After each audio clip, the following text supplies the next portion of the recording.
हर हर महादेव, जय भोलेनाथ। नमस्कार, मैं साधना पांडे मार्गदर्शन पे आपका स्वागत करती हूँ। तो आइए दोस्तों, आज हम लोग जानते हैं अगहन गुरुवार व्रत के बारे में। देखिए, अगहन गुरुवार पद्म पुराण में वर्णित एक बहुत ही पुराना व्रत है, जिस व्रत को करने से माँ लक्ष्मी की असीम कृपा होती है। अब अगहन गुरुवार का मतलब थोड़ा सा समझा देती हूँ। अगहन यानी मार्गशीर्ष महीना। मार्गशीर्ष महीने को बोलचाल की भाषा में हम अगहन के नाम से जानते हैं। और अगहन मास में पड़ने वाले गुरुवार को माँ लक्ष्मी की आराधना होती है। भगवान नारायण के साथ माँ लक्ष्मी की आराधना होती है। तो चलिए, जो लोग नया करना चाहते हैं, क्योंकि फिर अगले साल आप नहीं कर पाएंगे अगर करना चाहें तो इस व्रत को आप नया नया प्रारंभ कर सकते हैं। कौन कर सकता है? तो देखिए, इसको स्त्री, पुरुष, बच्चियां, कोई भी कर सकता है।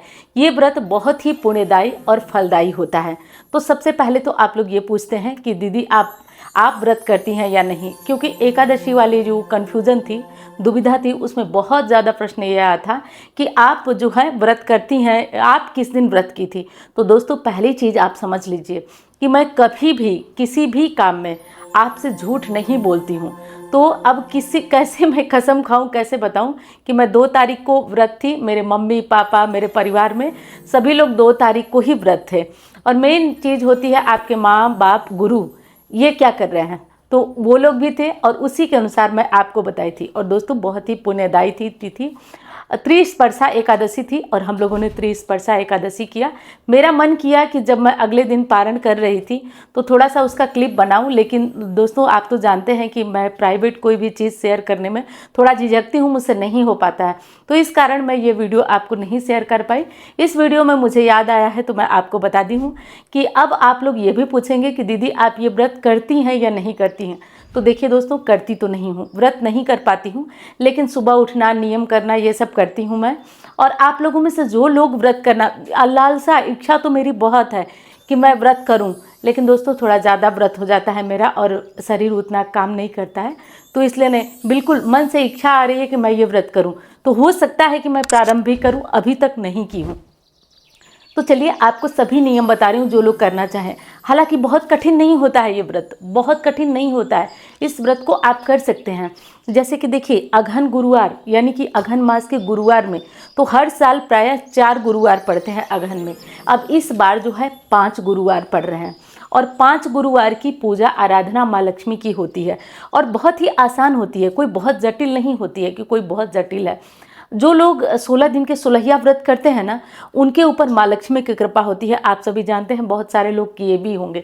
ये व्रत ठीक उसी तरह का है। तो जो 16 व्रत नहीं कर पाए होंगे, आप लोग 16 व्रत में भी मुझसे पूछे थे कि दीदी आप करती हैं, तो मैंने उसमें भी बोला था कि मैं करूँगी, लेकिन मुझे तो आप लोग देखे ही कि उसी टाइम मैं दिल्ली चली गई थी और इसीलिए मैं वो व्रत नहीं कर पाई। तो ये समस्या हो गई दोस्तों मेरे साथ, और ये अक्सर होता रहता है कि अधिकांशतः कोई ऐसी ज़रूरत की चीज़ है जिस दिन मुझे घर रहना हो और मैं नहीं रह पाऊँ। इसी कारण मैं जो है कि ये व्रत नहीं की पाई और अभी भी वही दुविधा बनी हुई है। तो मुझे लेकर आप लोगों के मन में जो संशय था वो मैं बता दी। अब आप लोगों को ये व्रत करना कैसे है? आप लोगों को ये व्रत करना कैसे है? तो देखिए दोस्तों, आपको ये व्रत गुरुवार यानी कि देखिए, अगहन मास का जो महीना प्रारंभ हो रहा है वो 6 तारीख से हो रहा है, 6 नवंबर से। और 6 नवंबर को संयोग देखिए कि उसी दिन गुरुवार है और जो समाप्ति का दिन है वो दिन भी गुरुवार का ही दिन है। तो गुरुवार से ही ये महीना शुरू हो रहा है और गुरुवार से ही ख़त्म हो रहा है। तो अगहन गुरुवार की महत्ता यहाँ पे अब और ज़्यादा बढ़ रही है, क्योंकि जो पूर्णिमा तिथि होगी वो गुरुवार को होगी और अंतिम दिन हम जो पूर्णिमा तिथि का व्रत करेंगे तो वो गुरुवार में ही करेंगे। तो इसलिए ये व्रत और विशेष हो जाता है। जो लोग करना चाहें वो कर लें और घबराइए नहीं। एक एक विधि, एक एक नियम मैं आपको बता रही हूँ, उसे नोट कर लीजिए, ध्यान रखिए।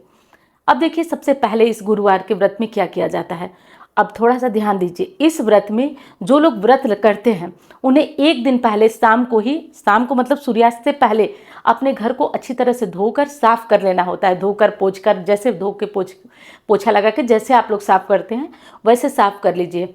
और साफ करके मतलब अगली सुबह आपको झाड़ू नहीं लगाना होता है।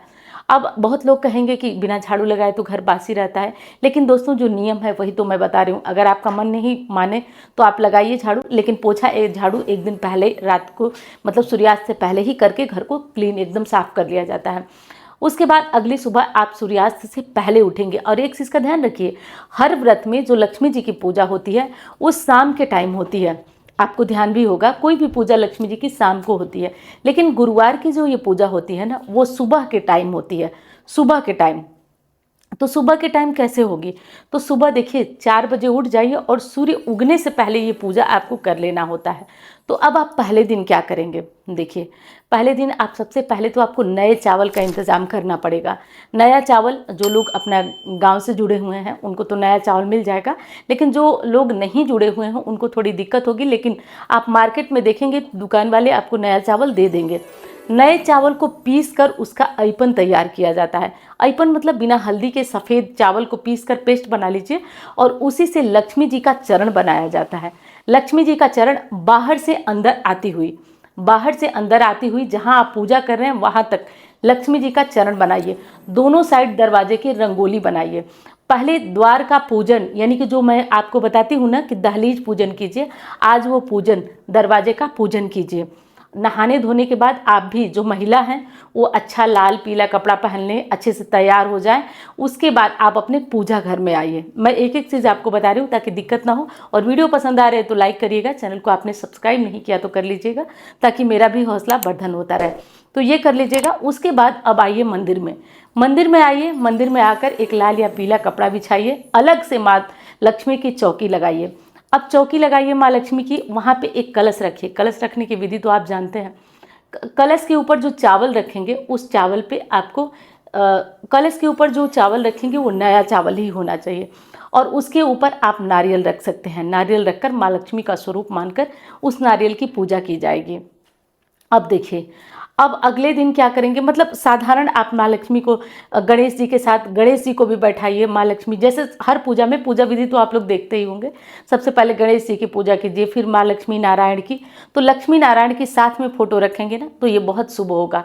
और जिन लोगों के यहाँ देखिए पोटलियाँ पहुँचना शुरू हो गई हैं, जिन लोगों के यहाँ लक्ष्मी नारायण पहुँच चुके हैं, वो तो वो वाली मूर्ति ही रखेंगे अगर इस व्रत को कर रहे होंगे तो। और जिनके यहाँ नहीं पहुँची हैं, घबराइए नहीं, पेशेंस रखिए, आपके यहाँ भी धीरे धीरे पहुँचेगी, धीरे धीरे लिखी जा रही है और धीरे धीरे पहुँच जाएगी। तो अब आइए बताती हूँ कि रख लीजिए। और साधारण सबसे पहले क्या करिए कि भगवान को स्नान कराइए, भोग लगाइए। और पहला दिन है तो आह्वान करना मत भूलिएगा। आप आह्वान कीजिएगा कि हे माँ लक्ष्मी, मैं गुरुवार का व्रत कर रही हूँ, आप मेरे यहाँ निवास करिए, पधारिए। आप बोलिए और बोल करके माँ लक्ष्मी की बढ़िया से पूजा कीजिए। पूजा कैसे करेंगे? पहले स्नान कराएंगे, फिर धूप दीप चंदन, अच्छा वो भी है ना आपके पास श्रीयंत्र है तो श्रीयंत्र भी इस पूजा में रखिए। धूप दीप सब दिखा करके माँ लक्ष्मी की पूजा कीजिए।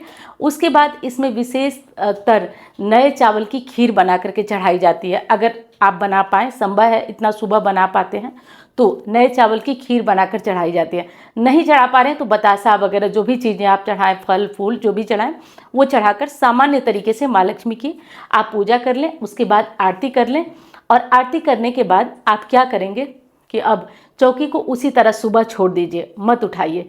शाम को क्या करिए कि फिर से माँ लक्ष्मी को कुछ भोग लगाइए, जो भी आपको मिल सकता है वो भोग लगाइए, आरती करिए और माँ लक्ष्मी की पूजा करिए। शाम को श्री सूक्तम, कनक धारा जो भी है, तो सुबह इतनी पूजा होगी, शाम को इतनी पूजा होगी। आप चाहें तो वहाँ बैठकर विष्णु सहस्त्र नाम का पाठ भी कर सकते हैं। तो इतनी पूजा कर लीजिए। और जो व्रतधारी हैं वो खाएंगे क्या? देखिए, कुछ लोग यहाँ 2 तरीके से व्रत होता है। कुछ लोग अपना क्या करते हैं, पूजा करने के बाद शाम को सादा अपना खाना जो होता है सीधा नमक डालकर पूरी सब्जी वगैरह खा लेते हैं। और कुछ लोग पूरा फलाहार पे रखते हैं। तो आप अपनी श्रद्धा, अपनी इच्छा अनुसार देख लीजिए कि कैसे व्रत करेंगे। व्रत के दिन आपको एक विशेष चीज़ का और ध्यान देना है कि आप बाल नहीं धोएंगी। तो अब आप बुधवार को ही बाल धोइएगा। इस बार बुधवार को पूर्णिमा है तो आप मंगलवार को ही बाल धो सकते हैं। मंगलवार को भी अगर न धोएं तो आप सोमवार को धो सकते हैं। और किसी भी दिन नहीं धो पाए हैं तो आप गंगा जल छिड़क लीजिए। ओम पवित्रो अपवित्रो वा बोलते हुए गंगा जल छिड़क लीजिए और उसके बाद आप अपना व्रत कर लीजिए। ये कार्य आपका संपूर्ण हो गया। पूजा आपकी संपूर्ण हो गया। खाने पीने का नियम बता दी कि पूरे दिन फलाहार करिएगा, शाम को सेंधा नमक डालकर आप भोजन भी कर सकते हैं, चाहे तो आप फलाहार भी कर सकते हैं। अब अगले दिन शुक्रवार को आप वो कलश उठाएंगी। अब ये प्रश्न बहुत आता है कि कलश के नारियल को क्या करें। तो देखिए दोस्तों, उस नारियल को संभाल के रखे रहिए। 4 या 5 गुरुवार, जितने गुरुवार पड़ते हैं वो सब में वही नारियल का प्रयोग किया जाता है। और अंतिम दिन उस नारियल को कपड़े में लपेटकर अपनी तिजोरी में रखा जाता है। अगले साल बाद उसे प्रवाहित किया जाता है तिजोरी में या मंदिर में, उससे बरकत होती है। तो अब आप ये बात समझ चुके होंगे। पूजा की विधि भी मैं समझा दी, क्या नियम है सब समझा दी। अब देखिए, कभी कभार क्या होता है कि बीच में पीरियड्स आ गए, 1 गुरुवार 2 गुरुवार किए पीरियड्स आ गए, तो वैसे में आप घबराइए मत। आप अपना खड़े व्रत कर लीजिए, कोई पूजा वगैरह नहीं। अगर घर में कोई करने वाला है तो कर लीजिए, लेकिन खड़े व्रत कर लीजिए। झाड़ू पोछा का नियम याद रखिएगा, एक दिन पहले होता है, सूर्यास्त से पहले आप लोग कर लीजिएगा। अगले दिन द्वार को बहुत अच्छे से रंगोली बना करके सजाइएगा और फूल लगा करके, दिया दोनों तरफ सजा करके, इस तरह से करके और सजा दीजिएगा। अगहन गुरुवार का यही नियम होता है। अब आइए, अगहन मास में कितने गुरुवार पड़ेंगे ये बता देती हूँ। तो देखिए दोस्तों, इस बार अगहन मास में 5 गुरुवार पड़ेंगे। 5 गुरुवार कब कब पड़ते हैं वो बताती हूँ। 6 तारीख, 13 तारीख, 20 तारीख, 27 तारीख और 4 दिसंबर। 4 दिसंबर तक ये व्रत चलेगा। 4 दिसंबर को पूर्णिमा है, पूर्णिमा के दिन इस व्रत का समापन होगा, उद्यापन होगा। तो देखिए दोस्तों, उद्यापन में क्या करना होता है। उद्यापन में आप चाहें तो पूड़ी सब्जी हलवा बनाकर किसी सुहागिन महिला को या लड़की को बुलाकर खिला सकते हैं, या नहीं खिलाने का सामर्थ्य है तो आप सामग्री को दान कर सकते हैं। वैसे अच्छा रहता है कि आप कन्या खिला दें आज अंतिम दिन। नहीं खिला पा रहे हैं तो आप वो सामग्री दान कर दीजिए। तो अगहन मास का गुरुवार बहुत फल देता है दोस्तों, बहुत फलदायी होता है। तो संभव हो तो आप इस व्रत को करिए और इसका लाभ उठाइए, और किसी भी प्रकार का संशय मत रखिए मन में। मैं बोलूँगी तो शायद मेरी बातों पे आपको भरोसा हो ना हो, लेकिन दोस्तों इतना समझ लीजिए आप लोग कि परिवार कहती हूँ तो परिवार का हिस्सा आपको मानती हूँ। ये सवाल ही नहीं है कि मैं कोई चीज़ आपको बता दूँ और वो चीज़ मेरे यहाँ नहीं होता हो, मेरे घर ना होता हो। तो मेरे यहाँ देश विशेष क्षेत्र की वही मान्यता थी, तो हम लोगों ने वही किया, आपको भी वही बताई। और वो एकादशी अभी भी संतुष्टि रखिए, वो बहुत अच्छी थी। तो मैं उम्मीद करती हूँ कि ये वीडियो आपको पसंद आई होगी। मैं मिलती हूँ अब अन्य वीडियो में। धन्यवाद। हर हर महादेव।